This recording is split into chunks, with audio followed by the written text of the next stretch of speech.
Okay, Assalamualaikum warahmatullahi wabarakatuh and very good morning.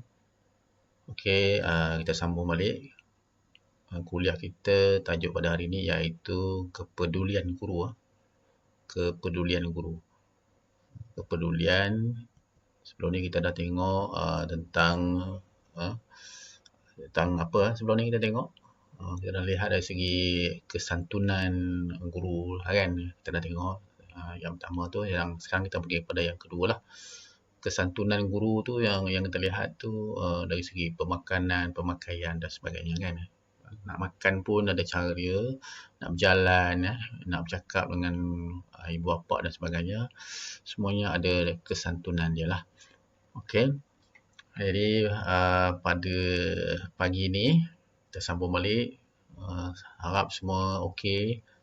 Okey, saya nak cuba guna recording ni supaya mungkin boleh digunakan masa akan datang, dan tapi line di rumah saya ni kadang-kadang okey dan nanti tak okey, jadi saya backup dengan recording ni lah. Okey, jadi saya akan cubalah. Tapi yang ni pun bagus juga, kamu boleh dengar bila-bila masa. Kalau nak dengar, kalau tak nak dengar lagi pun boleh. Okey, lepas ni ada masa free boleh dengar lah recording ni, tapi saya akan bagi pada waktu kelas lah. Okey, kita sambung. Tajuk hari ini adalah kepedulian guru. Kita tengok dari segi moral, pendekatan kepedulian merupakan kesanggupan seorang untuk berkorban demi orang lain. Ini yang hebat ni. Jadi banyak orang berkorban untuk orang lain kan. Itu yang kadang-kadang contohnya sekarang ni front linear kita, doktor-doktor yang kan, banyak dia korban diri mereka lah. Polis, tentera kan di depan sana. Okey, jadi mereka berkorban untuk kita. Jadi negara kita aman, damai kerana mereka bertugas di sepadan kan. Itu yang kita boleh katakan dipanggil berkorban demi orang lain lah kan. Okey, bagaikan lampu, okey, lampu minyak tanah kan. Minyak itu berkorban untuk orang lain lah, mencerahkan kepada orang lain. Ini diibaratkan sebagai ilmu dan sebagainya lah. Okey, memberi sinar.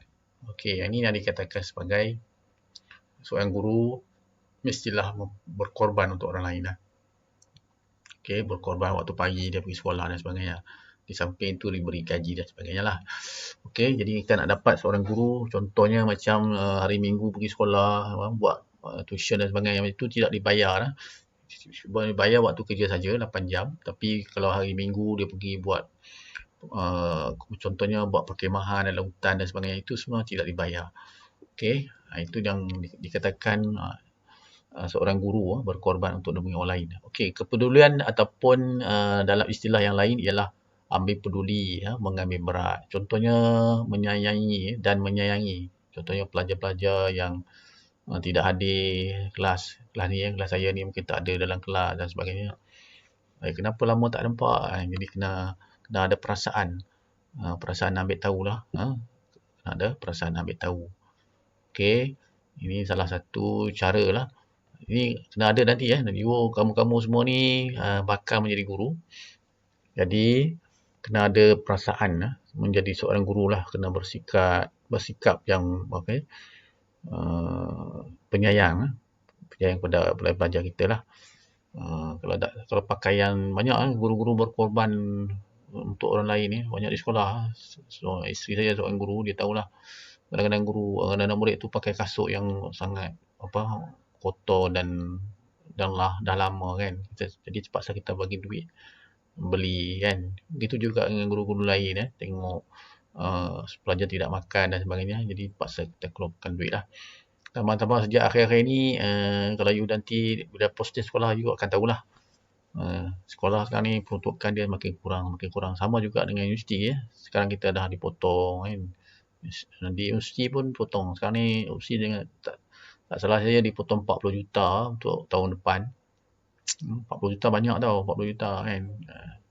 Jadi kita nak risau nanti bila adik-adik kita tombol pintu rosak kat opsi, tidak ada duit lah untuk repair. Sebab dia bagi duit untuk pengurusan dan gaji saja. kan, dipotong 40 juta, jadi kita nak kena cari 40 juta banyak lah. Tapi tak tahulah sampai bila dia akan potong-potong kan. Okey, itu. Okey, kita balik kepada ni, iaitu kepedulian ataupun dalam istilah yang lain ialah ambil peduli, mengambil berat dan menyayangi, yang melibatkan responsif sensitif terhadap orang lain, berdasarkan sikap, keterbukaan dan perhatian terhadap pengalaman mereka. Inilah pengalaman yang kita ada. Kita perlu tengok orang susah, tengok pelajar susah, tak makan dan sebagainya, kita kena ada satu sikap menderma, memberilah. Okey, memberi itu adalah lebih baik daripada meminta, kan. Okey, the next. Kita lihat di sini ada 4 komponen penting dalam pendekatan, iaitu pertama sekali dipanggil sebagai modeling. Yang kedua, model. Soalan gurunya ini model. Yang kedua iaitu dialog ataupun forum, kan, dialog lah, forum. Yang ketiganya practice, kita kena buat practice lah, practical. Dan yang keempat adalah kepastian. Kita tengok satu-satu.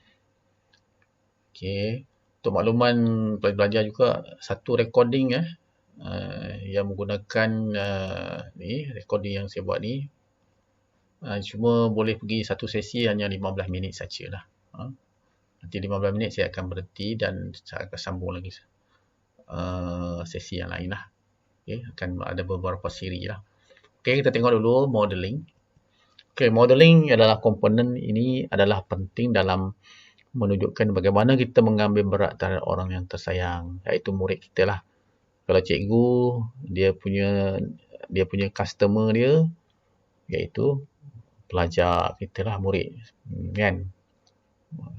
You kena mengambil berat terhadap pelajar. Kena lihat dia punya kehadiran, kena lihat dia punya kesihatan, kan. Kenapa dia lambat. Ada satu cerita yang saya tengok tu dalam, saya tunjukkan sebelum ni di kelas-kelas yang lain. Pelajar datang lambat ke sekolah, jadi cikgu hari-hari dia datang lambat, dia datang lambat, nak ambil tindakan. Guru ambil tindakan, rotan. Dia pelajar pun dia tak bagi tahu kenapa lambat. Datang lambat, hari-hari datang lambat, kan. Bila datang lambat, nanti saya share lah kepada pelajar lah movie tu, supaya kamu boleh lihat. Bila datang lambat, guru ambil tindakan rotan. Betul, besoknya lambat lagi, kan. Besoknya lambat lagi, jadi rotan lagi. Guru kira rotan je, kan. Lepas tu akhirnya bila sentiasa hari-hari lambat, last sekali guru pun dah tak larang nak merotan, jadi dia pun menyiasat. Jadi itulah, dah kena hukum dah baru nak siasat, kan. Jadi tak apalah.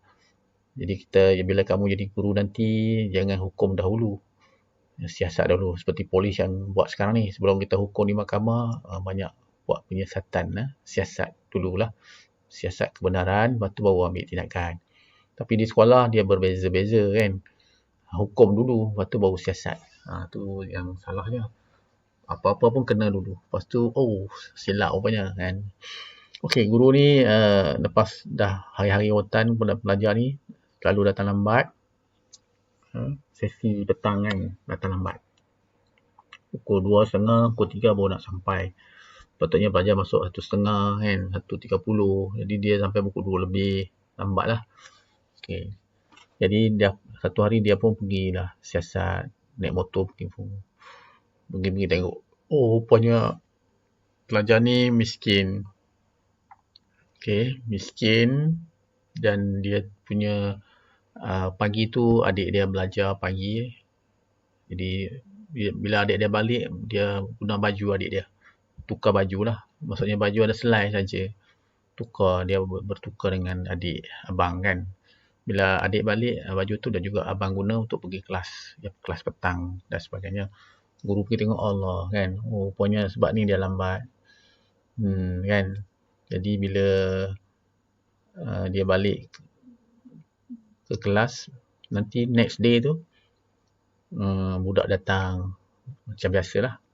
Bila dia datang macam biasa, dia suar tangan untuk dia rotan. Macam biasalah suar tangan untuk dia rotan. Pada masa itu cikgu dah tak rotan lagi dah. Cikgu terus peluk dia dan meminta maaf pada anak murid itulah. Kerana dia ambil tindakan sebelum ni tanpa siasat kan. Oh, rupanya budak miskin. Dia tukar baju dengan adik dia. Tapi mak dia pesan tak bagi tahu kan. Jangan beritahulah kemiskinan kita kan. Okey, jadi nanti saya akan bagi share lah movie tu. Itulah yang dikatakan sebagai ambil berat terhadap orang yang tersayang, iaitu murid kita lah. Ada banyak lagi cerita yang saya nak ceritakan. Kalau face to face lagi menarik lah. Kamu boleh menangis. Kelas KPD saya tu banyak yang sebelum ni semua satu kelas menangis lah bila saya tunjuk movie. Oh kan, amat terkesan lah. Kan, memberi kesan. Okey, seterusnya kita pergi kepada, oleh itu guru perlu menunjukkan kepada murid bagaimana untuk mengambil berat dan menyayangi dengan cara membuat hubungan baik dengan mereka kan. Zaman saya sekolah dulu, banyak kami, memang orang tua saya lah, ayah saya selalu buat jamuan, panggil guru-guru ke rumah, walaupun saya masa tu taklah pandai kan, tapi guru kenal kita lah. Oh, ni ada dusun, ada durian banyak dan sebagainya kan. Jadi buat jamuan bagi guru makan. Jadi guru pun bila tengok kita kan, okey lah. Kalau kita buat salah pun, dia pun taklah ambil tindakan sangat kan. Macam itulah. Dulu saya macam tu juga. Beritahu guru ada durian dan sebagainya, kita jual kat dia. Betul. Satu hari dia nak ambil tindakan kat kita. Oh, tengok, dia kenal. Jadi dia punya tindakan pun dah niat nak buat tindakan tak jadilah kan. Sebab kita dah kenal dengan guru itu dan guru kenal kita kan. Itulah yang dikatakan sebagai ambil berat dan menyayangi dengan cara membuat hubungan baik dengan mereka. Okey, sikap guru sedemikian akan dijadikan contoh oleh murid lain di kelas itulah. Sikap guru ni akan direkod. Tambah-tambah sekarang ni banyak mana murid bawa secara sulit, bawa handphone dan sebagainya, dia rekod. Ni ada kata sikap guru ni akan dijadikan contoh kan. Kalau dia buat baik, dia akan ada contoh. Dia rekod dan sebagainya. Mereka juga sudah tentu akan lebih menyayangi dan mengambil berat perihal rakan sekelas. Okey. Yang seterusnya iaitu keadaan seumpama itu sudah tentu akan dapat menjalinkan hubungan rapat antara murid dan juga antara guru dan juga murid. Hubungan rapat lah. So kan, memang guru dengan murid ni memang terlapak dulu lah. Sekolah-sekolah rendah saya dulu, guru selalu buat jamuan. Kita pergi rumah ibu, seronok pergi rumah cikgu ni makan. Satu kan. Jadi itu adalah hubungan baik. Seronok boleh makan sekali, dah ingat sampai bila-bila. Kalau cikgu bagi RM1 pun dah suka dah kan. Okey, di antara selain daripada itu iaitu dialog. Komponen ini bukan saja akan melibatkan percakapan ataupun perbualan semata-mata, tetapi ia mempunyai pembuka ataupun penutup di mana kedua-dua pihak akan menentukan keputusan atau matlamat yang akan dicapai melalui aktiviti. Ini berdialog. Okey, macam kita buat bawah ni lah, tapi kita buat forum kan, dialog. Ni berdialog ni boleh antara dua ataupun kat depan. Nak tanya soalan, tanya. Okey, apa yang tak puas hati boleh tanya dan sebagainya. Inilah dikatakan dialog. Okey, dia akan memberi murid peluang untuk bertanya. Betul tak? Dia tanyalah apa saja, tanya, berdialog, tak puas hati kat mana, tanya. Okey, dan membantu kedua-dua pihak mencapai keputusan yang seimbang dan dipersetujui. Contohnya ada masalah nak pergi sekolah, banjir, hujan dan sebagainya, boleh berbincang dengan guru. Saya lambat, memang kena lambat sebab kena melalui satu hutan ataupun jauh masalah, boleh berbincang dengan guru lah. Okey, ni boleh melalui dialog. Guru yang mengamalkan komponen ini pula akan sentiasa mewujudkan komunikasi dua hala, two-way komunikasi lah. Okey, two-way communication. Jadi kena tanya guru, kena tanya budak dan sebagainya. Okey, komunikasi yang baik antara guru dan murid sudah tentu akan meningkatkan penglibatan murid dalam pengajaran dan pembelajaran PNP ataupun PDP lah. Dan ia seterusnya akan dapat meningkatkan lagi kualiti pengajaran guru. Okey, kita sambung lagi selepas ini. Okey, jangan pergi ke mana-mana. Kita jumpa lagi. Bye.